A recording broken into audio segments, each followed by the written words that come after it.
কচুর ছড়া দিয়ে দেশি মুরগি কে কে খেয়েছেন বলেন তো? হ্যাঁ, আমরা খেয়েছি।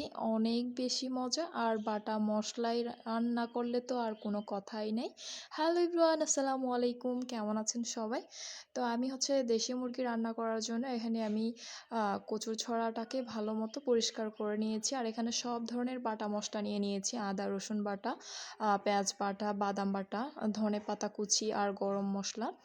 আমি সব ধরনের মশলা নিয়ে নিয়েছি। রান্না করার সময় যদি মশলা সব কিছু মানে গুছিয়ে রান্না করেন তাহলে রান্নার ক্ষেত্রে একদম সহজ লাগে। তো আমি হচ্ছে সামান্য করে তেল দিয়ে দেব আর গরম মশলাগুলো দিয়ে দিলাম। তেলটা যখন গরম হয়ে এসেছে, এখানে তেল বেশি দেওয়ার প্রয়োজন নাই, যেহেতু এটা চর্বিওয়ালা দেশি মুরগি, তাই একটু আমার তেলের পরিমাণ আমি কম দিয়ে দিলাম আর কি।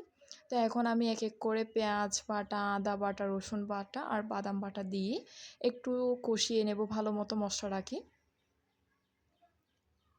এই তো ভালো মতো কষানোর কারণ হচ্ছে কাঁচা গন্ধটা যাতে না থাকে।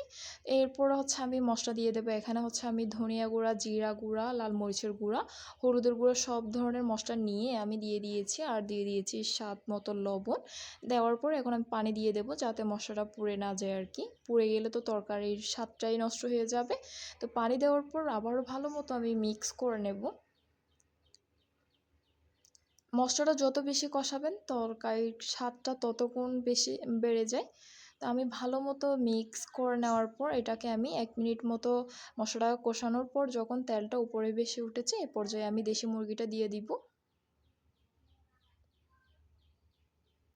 অবশ্যই আপনারা একবার হলে, অনেকে তো মানে আলু দিয়ে খেয়ে দেখেছেন, একবার কচুর ছড়া দিয়ে খেয়ে দেখবেন, স্বাদ জীবনেও ভুলতে পারবেন না।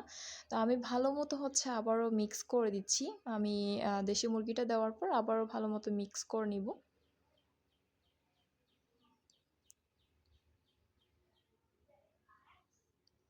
তো আমি ভালো মতো এটাকে মিক্স করে নেওয়ার পর এটাকে আমি কুক করে নেব। এটাকে আমি ৩-৪ মিনিট মতো কুক করে নিয়েছি। নেওয়ার পর আবারও ভালো মতো মিক্স করে দিব। এটা যেহেতু একটু কুচি টাইপের মুরগি, তাই এটা বেশিক্ষণ কুক করারও আমার প্রয়োজন পড়বে না। এ পর্যায়ে আমি সামান্য করে একটু পানি দিয়ে আবারও ২ মিনিট মতো কুক করে নেব। তো ভালো মতো আমি হচ্ছে মিক্স করে দিচ্ছি। এটা যখন 90% কুক হয়ে যাবে চিকেনটা, তো আমি হচ্ছে তারপরে হচ্ছে কচুর ছড়াটা দিব। যেহেতু কচুর ছড়া মানে নরম হতে বেশিক্ষণ সময় লাগবে না। তো এখন হচ্ছে আমি কচুর ছড়াটা দিয়ে আবারও ভালো মতো মিক্স করে দিচ্ছি। কচুর ছড়াটা আপনারা অবশ্যই লবণ দিয়ে ভালো মতো ধুবেন যাতে আঠালো ভাবটা না থাকে আর কি। তো এখন আমি পরিমাণ মতো পানিটা দিয়ে দিলাম। পানিটা দিয়ে এটাকে আমি আরও ২ মিনিট মতো কুক করে নেব। তাহলে হচ্ছে আমার মানে দেশি মুরগিটাও পারফেক্টভাবে সিদ্ধ হয়ে যাবে। আর হচ্ছে কচুর ছড়াটাও সিদ্ধ হয়ে যাবে, দেখতেই পাচ্ছেন। তো এটাকে আমি ২ মিনিট মতো কুক করে নেওয়ার পর লাস্টে দিয়ে দিলাম ধনেপাতা কুচি। ধনেপাতা কুচি দিয়ে হচ্ছে আমি হচ্ছে আবার একটু ভাজা জিরার গুঁড়া দিয়ে দিলাম।